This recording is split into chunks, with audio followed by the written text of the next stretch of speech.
Certain nights can change the course of our lives in unexpected ways. This is the story of a seemingly ordinary night that turned into an intriguing nightmare. Dancing in a bar with friends, laughter in the air, everything seemed perfect until a mysterious event shook everything up.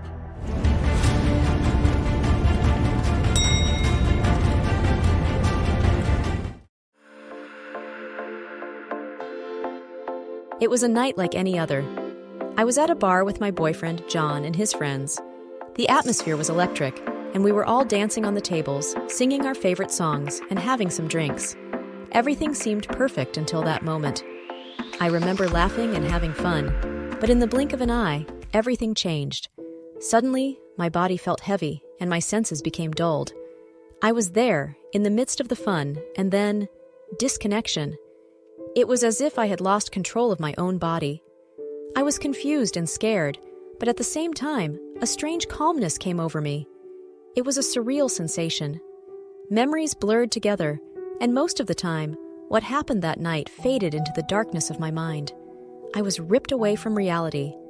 According to John, there were moments when my eyes briefly opened, and he could see fear reflected in them. The last thing I heard was people shouting, "Call a taxi! You need to take her to the hospital." And then I blacked out. The situation seemed alarming, but what happened was so overpowering that I stopped understanding what was happening around me. When I opened my eyes again, I was already in the taxi and it was pulling away. However, something sinister began to happen. The driver, in a suspicious move, told John that he would have to pay an extra fee of $200 if I vomited in the car. I was even more dazed by this attempt to exploit an already complicated situation and refused the request, begging the taxi driver to continue, although I could barely speak. John asked him to stop the car immediately and suggested that we walk to the hospital while I remained semi-conscious in the back seat. The walk to the hospital, which would normally take only 20 minutes, turned into an eternity of 2 hours. John seemed increasingly worried, and a sense of helplessness overtook him. He even began to wonder if he might have been drugged in some way, although he didn't feel anything strange that night. It was as if a shroud of mystery surrounded that night. Those were moments of true terror for me.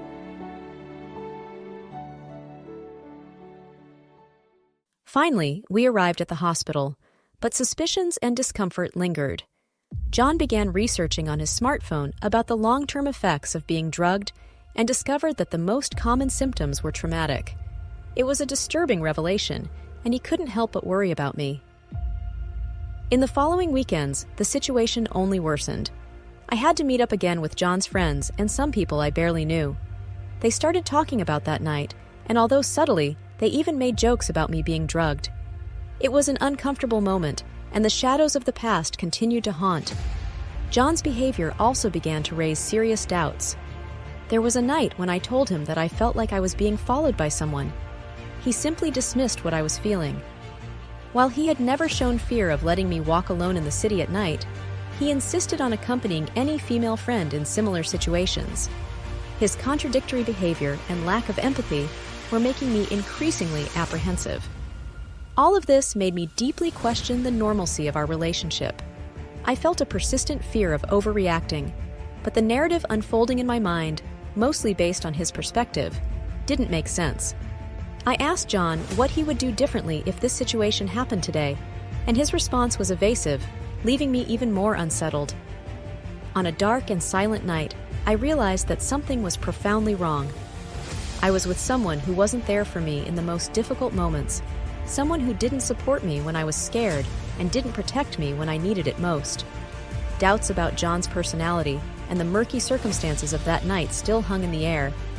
That's when an unexpected discovery began to surface.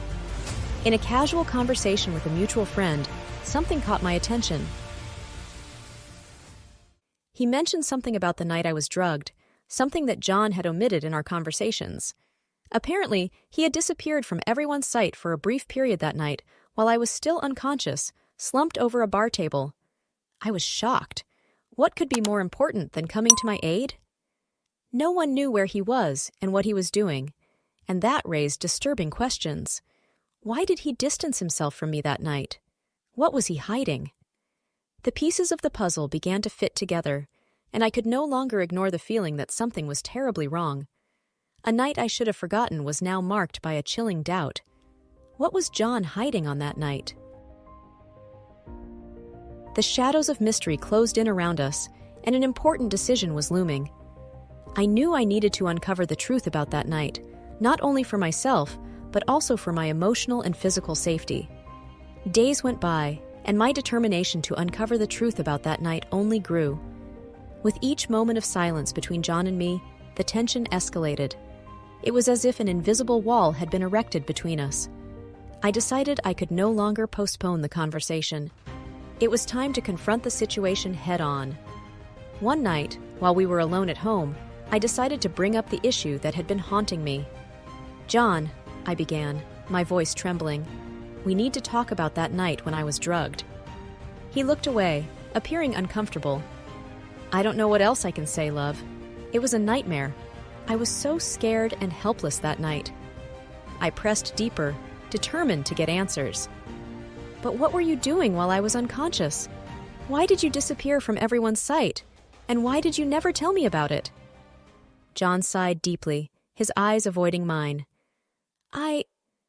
I didn't want to worry you even more at that time. I thought it was best to leave that part out." His response hit me like a cold bucket of water. I mean, I knew something was wrong there, but hearing it from his own mouth? Of course, those words alone didn't satisfy me. Something was very wrong. "You were hiding something, John. I can't ignore this anymore. What really happened that night?" He finally succumbed to the pressure and began to speak, his words coming out slowly, as if each one was a struggle. "I was trying to figure out who could have done this to you. I distanced myself to discreetly ask people in the bar some questions. I was so afraid that it might happen again." That revelation hit me like a punch in the gut. "So you suspected someone? Why didn't you tell me any of this?" He hung his head, ashamed. "I didn't want to scare you even more, love. I wanted to handle it on my own and protect you." Tears started to flow down my face. I was torn between anger and relief. Anger for him hiding the truth from me, and relief that he was trying to protect me. "John, I understand that you were worried about me, but we need to face this together," I said, my voice trembling. "I don't want any more secrets between us." He looked at me with remorseful eyes. "You're right, love. I should have been honest from the beginning. I was just trying to protect you, but I realize now that it was a mistake." And he continued, "There was a guy in the bar with strange behavior who caught my attention. I was so enraged and desperate that it got the best of me, and I went after him while you were still unconscious." John recounted with a stunned and breathless voice. "When the guy saw me coming toward him, he dropped his beer bottle and bolted for the back of the bar. That's when I rushed back to the table where you were slumped." In that mix of anger and relief, I ran with tears in my eyes to seek comfort in John's arms. And so, with the truth finally coming to light, our relationship entered a new phase of trust and openness. John admitted his mistakes, and together, we decided that in the future, we would face challenges as a team with no more secrets.